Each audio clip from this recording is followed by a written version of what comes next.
আজ আমি এখানে দাঁড়িয়ে আপনাদের সামনে আমার বাংলাদেশের ভক্তদের নিয়ে গুরুত্বপূর্ণ কিছু কথা বলতে চাই।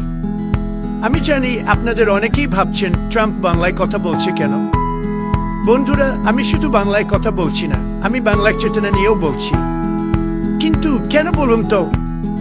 আমেরিকায় আমরা আব্রাহাম লিঙ্কনকে সম্মান করি, ভালোবাসি, কিন্তু আমরা কি তাকে জাতির পিতা বানিয়ে ব্যবসা করি? আমি আমার শপথ অনুষ্ঠানে তার নাম একবারও বলিনি। এতে তার যেমন মান ইজ্জত যায়নি, আমেরিকারও সম্মান ক্ষুণ্ণ হয়নি। আমি প্রেসিডেন্ট হিসেবে শপথের পর লিঙ্কনের মাজারে ফুল দিয়ে তার দোয়া নিয়েছিলাম, ওটাই না। আমি কিন্তু সেখানে না গিয়েও আমার কাজ দারুণভাবে চালিয়ে যাচ্ছি। আমেরিকারা কিন্তু আমার কাজে হাত তালি দিয়েই চলেছে। বন্ধুরা, আমরা এগিয়ে চলেছি, ভবিষ্যতের দিকে তাকিয়ে আছি। কিন্তু বাংলাদেশে তোমরা শেখ মুজিব আর জিয়াকে নিয়ে পড়ে আছো। তারা যদি কবর থেকে উঠে আসেন, তাতেও কি দেশের অর্থনীতির উন্নতি হবে? আমি শপথের দিন একবারও জর্জ ওয়াশিংটনের নাম নিইনি, তাতে কি তিনি কম সম্মানিত হলেন? আমরা তো ওয়াশিংটনের জন্মদিনে কেক কাটি না, তোমরা চেতনার জন্মদিনে মিছিল করো। চেতনা নিয়ে পড়ে থাকার মানে কি?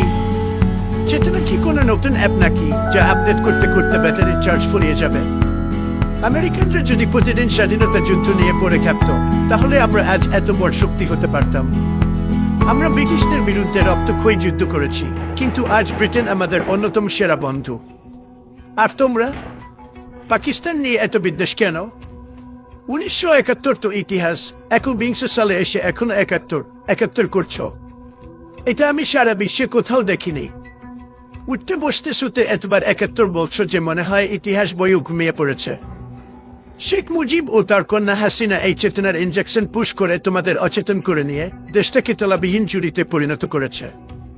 সেই চেতনার ব্যবসা আবার ঘুরে দাঁড়াতে শুরু করেছে আরেকটি দলের হাত ধরে।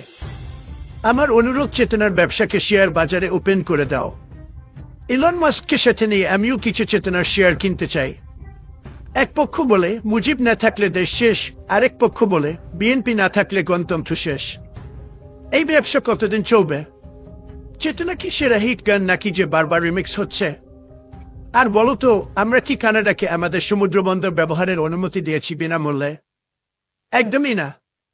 আর তোমরা কি করছো? চট্টগ্রাম আর মোংলা পোর্ট ভারতের হাতে তুলে দিয়ে বলছো আমরা এক নয় 7 ঋণ শোধ করছি। বন্ধুরা, ব্যবসার মতো করো, দান খরাতের মতো না।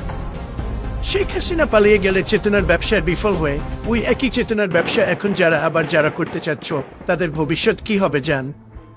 বন্ধুরা, তাদের পরিণতি হবে ঠিক সেই শাসক নেপোলিয়নের মতো। শেষ পর্যন্ত নির্বাসনে জীবন কাটাতে হবে। কিন্তু পার্থক্য হলো, নেপোলিয়নের ছিল সামরিক প্রতিভা, আর চেতনার ব্যবসায়ীদের আছে শুধু ফাঁকা বলে। বন্ধুরা, চেতনা শুধু একটা লুটপাটের হাতিয়ার। চেতনা তোমাদের অচেতন করে সর্বশান্ত করার টুলস। তোমাদের নেতারা এই চেতনার মাধ্যমে বিদেশে হাজার হাজার কোটি টাকা পাচার করেছে, আর তোমরা বসে বসে তাদের আঙ্গুল চুষেছ। এই চেতনার দোহাই দিয়ে তোমাদের নেতারা নিজেদের জন্য বিলাসবহুল বেগম পাড়া বানিয়ে নিয়েছে, আর তোমাদের জন্য বানিয়ে রেখেছে মহাকালীর বস্তি। বন্ধুরা, তোমরা শুধু চেতনা নিয়ে ব্যস্ত, কিন্তু দেশ চলবে কিভাবে? সড়ক মহাসড়ক তো ভারতের জন্য ফ্রি খুলে দিচ্ছ, অথচ নিজের দেশে মানুষ ঘন্টার পর ঘন্টা জ্যামে বসে থাকে। ট্রাম্প এটা পছন্দ করে না। আমেরিকায় যদি এমন হতো, আমি নিজেই রাস্তার ধারে দাঁড়িয়ে ট্রাফিক সামলাতাম।